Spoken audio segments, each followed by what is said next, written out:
बहुत सारे ऐसे साइकोलॉजिस्ट हैं जिनका ये मानना है कि आपका अगर फ्यूचर प्रेडिक्ट करना है ना तो बहुत ही आसान है। उसके लिए हमको क्या करना है कि ये देखना है कि आप अपना मैक्सिमम टाइम किन 5 लोगों के साथ में स्पेंड करते हो। दैट विल डिसाइड कि आप फ्यूचर में क्या करने वाले हो या किस लेवल पे जाने वाले हो। अगर वो 5 लोग ऐसे हैं जिनको अपनी लाइफ से कुछ करना नहीं है तो there is a strong possibility कि आप भी उन्हीं के रंग में रंग हो जाओगे। और अगर वो 5 लोग ऐसे हैं जो बहुत ज्यादा एम्बिशियस हैं, जिनको आप ही की फील्ड में या किसी अलग फील्ड में या कहीं पर भी बेसिकली उनका जो एटीट्यूड है दैट इज ऑफ ग्रोथ। उनका जो एटीट्यूड है वो ये है कि हमको ग्रो करते रहना है, लाइफ में हमको आगे बढ़ना है, हमको कुछ अचीव करना है। तो आप भी उन्हीं के जैसे बनने लग जाओगे धीरे धीरे, ना चाहते हुए भी। तो अब सवाल उठता है कि हम कैसे चूज करें कि हम किसके साथ में रहेंगे और किसके साथ में नहीं रहेंगे।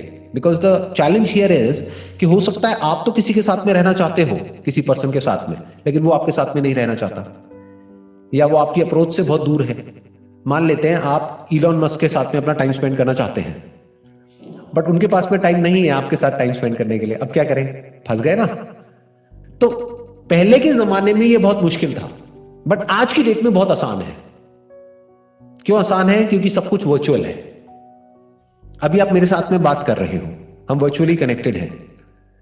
चाहे हम वर्चुअली बात कर रहे हैं, चाहे फेस टू फेस यहां पर बैठ करके बात कर रहे हैं, उसमें फर्क क्या है? There is absolutely no difference. तो अब आप क्या कर सकते हैं, चूज करिए इन 5 लोगों को जिनके साथ में आप अपना मैक्सिमम टाइम स्पेंड कर रहे हैं। कैसे चूज करेंगे? उनके साथ में आप यूट्यूब पे टाइम स्पेंड कर सकते हैं। टाइम स्पेंड करने का मतलब ये नहीं होता कि उनके साथ में बैठ करके बात करना। टाइम स्पेंड करने का मतलब क्या है? उनकी बातों को कंज्यूम करना, उनकी बातों को सुनना, समझना। इनफैक्ट आप किसी क्लासरूम में भी बैठते हैं तो आप टीचर से इतना बात थोड़ी ना करते हैं, क्योंकि उस क्लासरूम में 50 बच्चे होते हैं, तो हर कोई उस टीचर से बात नहीं कर सकता ना 1 घंटे में। आप टीचर के साथ में लेकिन टाइम स्पेंड कर रहे हैं, उस टीचर को सुन रहे हैं। तो चूज करिए कि मैं किन लोगों के साथ में अपना टाइम स्पेंड कर रहा हूं। ये बहुत इंपॉर्टेंट है लाइफ में, क्योंकि वो ही डिफाइन करेगा कि आने वाले आपके 10 साल में या 20 साल में आप क्या कर पाओगे और किस लेवल पे कर पाओगे। धीरे धीरे आपकी और उनकी थॉट प्रोसेस अलाइन होने लग जाएगी। बेसिकली हम लोगों की प्रॉब्लम पता है क्या है? हमारी जो थॉट प्रोसेस है वो बहुत ही बाइनरी है। यानी हम लेफ्ट और राइट बस ऐसे ही सोचते हैं। हम ये सोचते हैं कि अगर हमको ये करना है तो वो छोड़ना पड़ेगा। अरे ऐसा नहीं है यार। इसमें बेसिकली क्या समझना है कि दोनों चीजें साथ साथ में भी चलती हैं। जैसे बहुत लोग क्या समझते हैं कि मेरे को अपने करियर में आगे बढ़ना है तो मुझे गर्लफ्रेंड नहीं बनानी है या मेरे को बॉयफ्रेंड नहीं बनाना है। अरे ऐसा थोड़ी ना है। वो आपका एक लाइफ का अलग एस्पेक्ट है, ये एक अलग एस्पेक्ट है।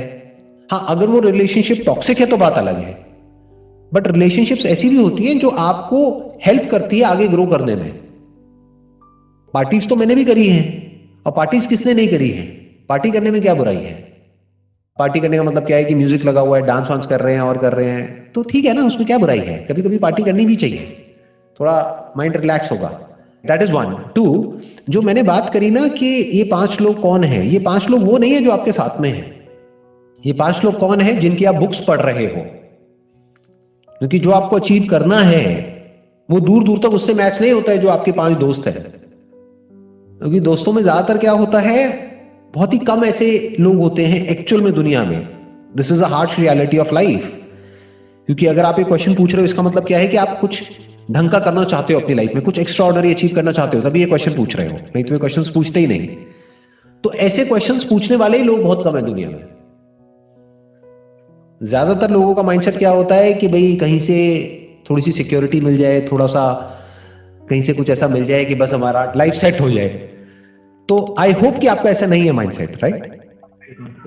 तो अगर आपका माइंडसेट है एक ग्रोथ माइंडसेट, यानी कि मेरे को आगे बढ़ना है और आगे बढ़ना है और आगे बढ़ना है, तो ऐसा माइंडसेट बहुत ही कम लोगों का होता है।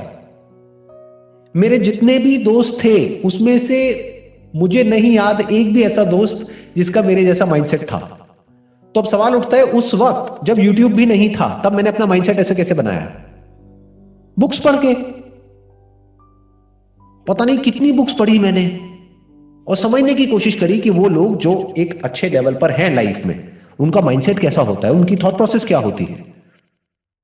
इस तरह से आगे बढ़ना होता है लाइफ में। यानी आपको उन लोगों का माइंडसेट समझना है जो एक्चुअल में लाइफ में एक पर्टिकुलर लेवल पर हैं।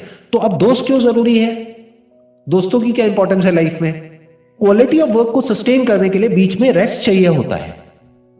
बीच में दोस्त चाहिए होते हैं, फैमिली चाहिए होती है। अगर गर्लफ्रेंड है तो बहुत अच्छा है, गर्लफ्रेंड चाहिए होती है जिसके साथ में आप बात कर सको किसी अलग टॉपिक पर। फॉर एग्जाम्पल, मैं भी आपके साथ में इस तरीके से बात कर रहा हूं, आपको क्या लगता है घर में भी मैं जब अपनी वाइफ के साथ में होता हूं ऐसे बात करता हूं? आप समझ रहे हो? तो घर में मैं क्या करता हूं, मैं बोलता नहीं हूं, सुनता हूं, यहां पे बोल देता हूं थोड़ा बहुत, तो बैलेंस हो गया ना। इस तरह से लाइफ को बैलेंस करना होता है कि बोलना भी जरूरी है और सुनना भी जरूरी है, सीखना भी जरूरी है और सीखने के बीच में रेस्ट देना भी जरूरी है, काम भी जरूरी है, पार्टी भी जरूरी है। पार्टी मतलब क्या? सेलिब्रेशन।